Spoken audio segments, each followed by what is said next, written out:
Gaza में छिड़े संघर्ष के बाद हिजबुल्लाह ने भी इजरायल को टारगेट किया था और तब से इजरायल लेबनान को भी निशाना बना रहा है। हिजबुल्लाह और इजरायल के बीच करीब 11 महीनों से जंग जारी है। इन सब के बीच पूर्वी लेबनान में इजरायल ने एक और बड़ा हमला किया है। गुरुवार को किए गए इस हमले में कम से कम 47 लोग मारे गए। एक लेबनानी अधिकारी ने कहा कि इजरायल में युद्ध विराम वार्ता को आगे बढ़ाने के लिए ईरान समर्थित हिजबुल्लाह समूह के खिलाफ अमेरिकी मध्यस्थ द्वारा अभियान तेज करने का दबाव डाला जा रहा है। वहीं अमेरिकी मध्यस्थ आमोच हॉचस्टीन ने पिछले मंगलवार को अपनी यात्रा के दौरान कहा कि युद्ध विराम हमारी समझ के भीतर है। इजरायल के प्रधानमंत्री बेंजामिन नेतन्याहू और रक्षा मंत्री इजरायल काट्ज से मुलाकात की, मगर उनका तत्काल कोई बयान नहीं आया।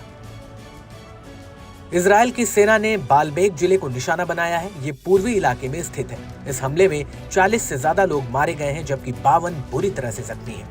इजरायल ने कुल 10 ठिकानों को टारगेट किया। इन हमलों में एक परिवार बुरी तरह टारगेट हुआ है, कपल मारा गया है और उसके बच्चे भी इजरायल के हमले में मारे गए हैं। इसके अलावा नाभा के पास एक इलाके में भी एक कपल की हमले में मौत हुई है और उनकी बेटी भी मारी गई है। अब तक मिली जानकारी के मुताबिक गुरुवार को एक ही दिन में इजरायल ने लेबनान पर 12 स्ट्राइक की और बड़े पैमाने पर नुकसान पहुंचाया। इस बीच इजरायल को गाजा में नुकसान हुआ है। हमास की सैन्य शाखा अल कसाम ब्रिगेड ने कहा कि उसके लड़ाकों ने उत्तरी गाजा के बेत लाहिया शहर में 15 इजरायली सैनिकों को करीब से मार गिराया।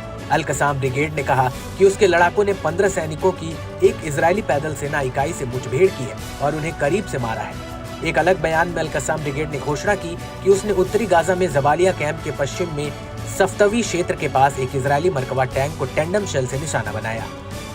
इस बीच मुस्लिम जिहाद आंदोलन की सशस्त्र शाखा अल कुद्स ब्रिगेड ने कहा कि उसने मानक 60 मिलीमीटर मोर्टार शेल का उपयोग करके केंद्रीय जबालिया कैंप में जबालिया सर्विसेज क्लब के पास इजरायली सैनिकों और वाहनों के जमावड़े को निशाना बनाया। इजरायली सेना ने इन हमलों के बारे में कोई बयान जारी नहीं किया है। उधर गाजा स्थित स्वास्थ्य अधिकारियों द्वारा जारी आंकड़ों के अनुसार 7 अक्टूबर 2023 से इजरायल ने गाजा में हमास के खिलाफ बड़े पैमाने पर युद्ध छेड़ा, जिसके कारण 44,000 से अधिक लोगों की मौत हुई है और घरों तथा बुनियादी ढांचों को काफी नुकसान भी पहुंचा है।